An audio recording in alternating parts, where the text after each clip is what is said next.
जलवायु परिवर्तन के प्रति तेजी से जागरूक हो रही दुनिया में भारत सक्रिय रूप से कार्बन उत्सर्जन को कम करने और एक स्वच्छ, ज्यादा टिकाऊ ऊर्जा भविष्य को सुरक्षित करने के लिए एक परिवर्तनकारी यात्रा पर आगे बढ़ रहा है। इस मिशन के केंद्र में 3 मुख्य स्तंभ हैं: ग्रीन हाइड्रोजन, बायो ईंधन और ऊर्जा बैटरी। स्वच्छ बिजली के अहम स्रोत के तौर पर ग्रीन हाइड्रोजन और जरूरी हो गई है, खासकर जब जीवाश्म ईंधनों पर निर्भरता कम करके कार्बन उत्सर्जन में कटौती की कोशिशें की जा रही हैं। हवा और सौर ऊर्जा जैसे नवीकरणीय ऊर्जा स्रोतों का इस्तेमाल करके पानी के इलेक्ट्रोलिसिस के जरिए बनने वाली ग्रीन हाइड्रोजन वैश्विक तौर पर ध्यान खींच रही है। भारत ने ग्रीन हाइड्रोजन उत्पादन का वैश्विक केंद्र बनने के लिए नेशनल ग्रीन हाइड्रोजन मिशन शुरू किया है।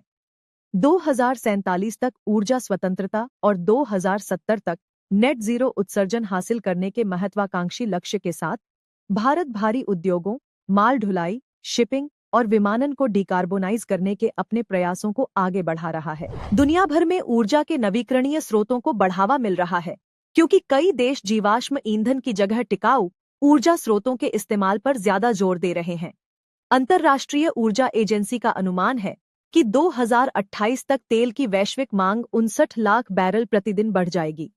ऐसे में इथेनॉल और बायोडीजल जैसे बायोफ्यूल 10% का योगदान दे सकते हैं।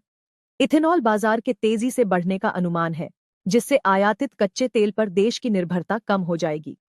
उद्योग सूत्रों का मानना है कि अगले 2 सालों में एथेनॉल बाजार बढ़कर प्रतिवर्ष 1016 करोड़ लीटर तक पहुंचने को तैयार है। इलेक्ट्रिक मोबिलिटी के लिए भारत का प्रयास गति पकड़ रहा है।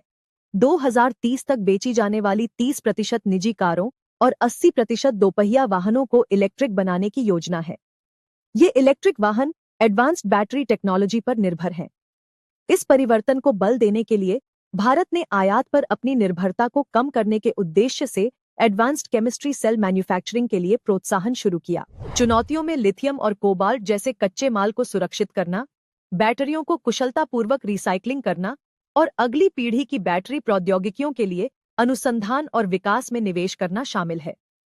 नीति आयोग का अनुमान है कि तब तक वैश्विक बाजार सालाना करीब 12 लाख करोड़ रुपए से ज्यादा होने की उम्मीद है। जैसे जैसे भारत अपने ऊर्जा परिवर्तन में तेजी ला रहा है, चुनौतियां और अवसर भी खूब हैं। राष्ट्र कार्बन उत्सर्जन को कम करना, तेल आयात में कटौती करना और नवीकरणीय ऊर्जा की शक्ति को इस्तेमाल करना चाहता है।